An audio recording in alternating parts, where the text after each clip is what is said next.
তো আমরা আবার চলে আসছি। হ্যাঁ, এই যে রান্না শুরু হয়ে গেছে। হ্যাঁ সেলিম রসুল ভাই, ঝাল গরুর গোস। এই তো আমাদের সেই ঝাল গরুর গোস। ঝাল গরুর গোসের ঝোল হবে, ঝোলটা পরে হবে। মেনুটা জানি কি ছিল নামটা? ঝাল গরুর গোসের ঝোল। ঝাল গরুর গোসের ঝোল। তো এটা এখন এই অবস্থায় চলে আসছে। আপনারা দেখেন যে আমাদের রসুল ভাই কি সুন্দর একটা কালার নিয়ে আসছে। এখনই যে পরিমাণে স্মেল, তাতে মনে হচ্ছে যে এটা একটা কি বলবো, ওয়াসাম একটা জিনিস। খাওয়ার পর বাকিটা বলা যাবে। আল্লাহ পাক মালিক, আল্লাহ পাক জানে কি হবে। এটা সরিষার তেল দিয়ে রান্না হইতেছে। ওয়াও, এই যে মাস্টার্ড অয়েল,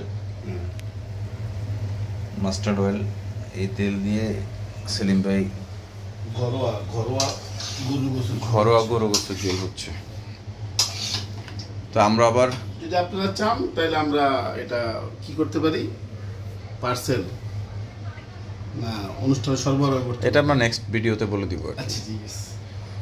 তো যাই হোক, আমরা আরেকটা স্টেজ দেখলাম, যেটা ফার্স্ট ভিডিওতে বলেছিলাম আমরা লাস্ট স্টেজ, যখন আমরা সেকেন্ড স্টেজ, এটা সেকেন্ড স্টেজ কষানো হচ্ছে, এরপর কষা- ঝোল আসবে। এরপর ঝোলের স্টেজের একটা আপনারা ভিডিও পাবেন এটা প্রায় ইনশাল্লাহ। 30 মিনিটের সময় লাগবে, এটা আমি হ্যাঁ। শর্টে দেখাই দিই।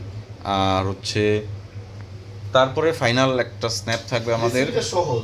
খাওয়ার টেবিলে। আমি যে আধা কেজি গরুর গোশে 15টা কাঁচামরিচ দিছি ঝাল করার জন্য। খেতে পারবো তো? ইনশাআল্লাহ। ওকে। ঝাল যারা ঝাল খায় তারা খেতে পারে। ঝালখোরের গরুর মাংসের ঝোল, এটাও তো মেনু হতে পারে। বেবি ঝাল খেতে পারে না, তাদের একটু কষ্ট হবে। না, এটা বুঝতে পারছি, বেবির জন্য আপনি আরেকটা বানাবেন ইনশাল্লাহ। ঠিক আছে, আমরা আবার দেখা হবে আপনাদের সাথে। ইনশাআল্লাহ। ওকে, বাই।